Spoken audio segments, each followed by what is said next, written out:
Hello and welcome everyone to another mod showcase, another 4 mods, another stuff.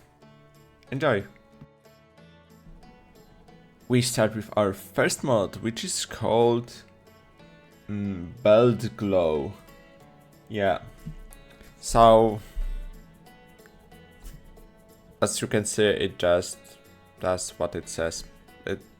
The belts are glowing, so it's nice visual during the night, so yeah.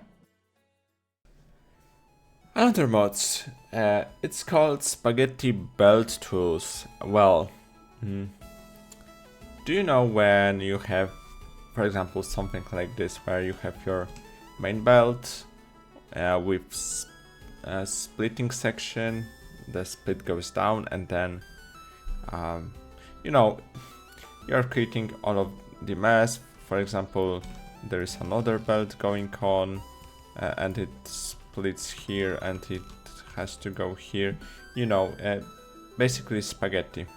Now we have 2 new options coming with this mod.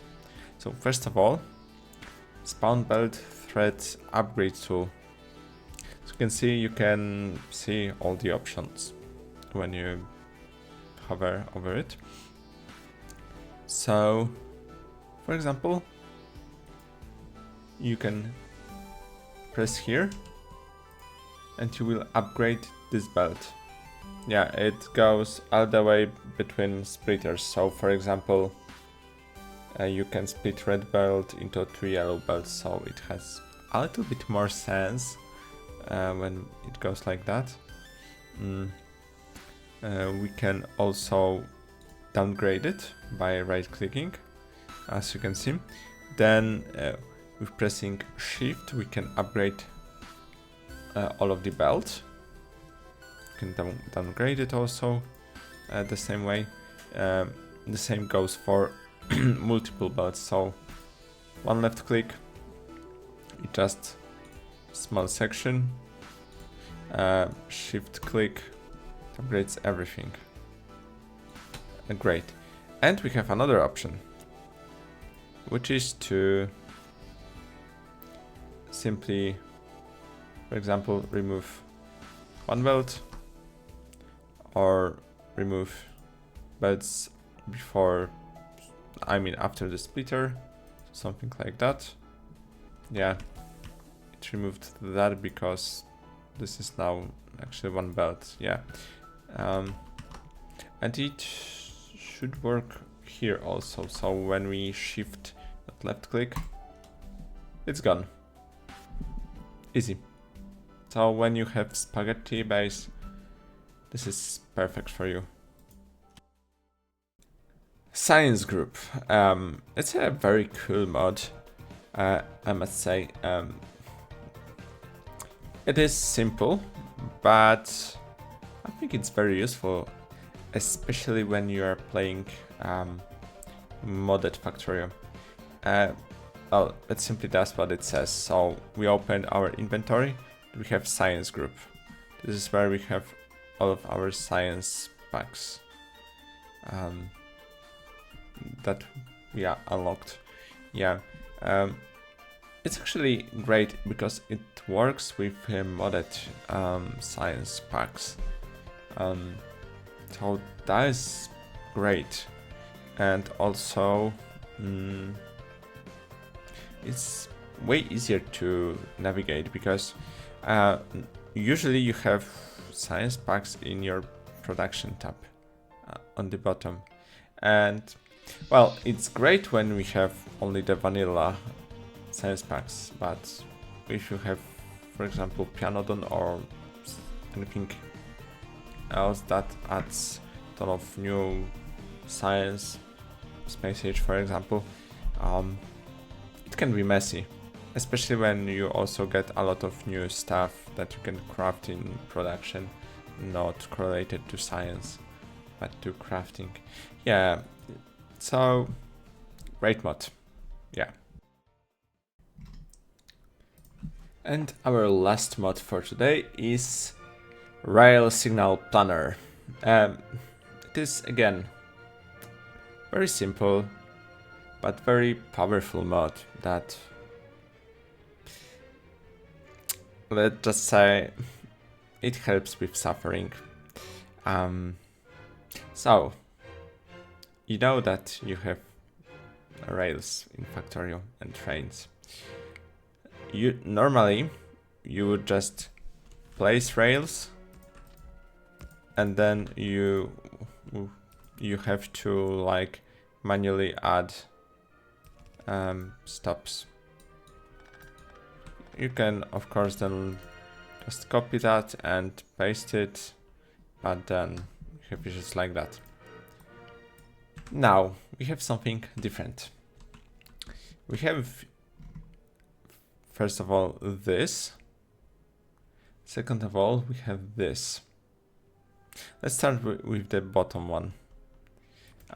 When you place your rail, you can then place one signal, meaning it goes one direction, or you can make double direction, and you can just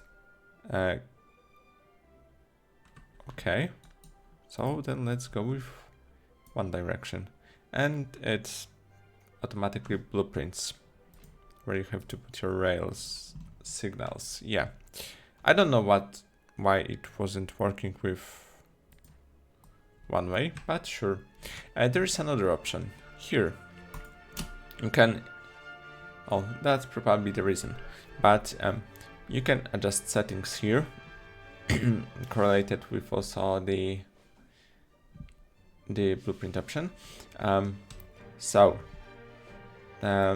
First of all, you want to have this, for example, if you want to build just rails and then your signals will be placed automatically, you can select that to make one-way rails only, so there is no chance for you to mess something up. This, I don't know if you should use it or not. I'm not using it. You have also options for your train lengths, and it's locomotive plus wagons. So if you have, for example, bidirectional train, then you have one locomotive at the front and one at the back. So 2 plus 2 wagons means 4. Yeah. Length in tiles, if you want to use some custom trains, some small trains, for example, and signal the distance. Yeah, but we are sticking to vanilla, so we are using just train lengths. So we have rails here. We select our rails from inventory and we just build. And the best thing is you can actually build corners with that, and it automatically places stuff. Unfortunately, it's not working with rail planner, so I can build something like that and it's cool, but when I use a rail planner for this, for example, there are no rails, so I guess we can just use that and it will simply fix everything. So yeah, when you're using a rail planner, use that. And as you can see, it also added chain signals here, so it will make your crossings much better. So for example, if we have something built here, something like that, and then something like that, you can add your signals here and it works great. Yeah, so that was it. Okay, and those were all mods that I had to show you. I hope you like it. Hope you will leave subscription, like. I hope I will see you next time. Bye bye.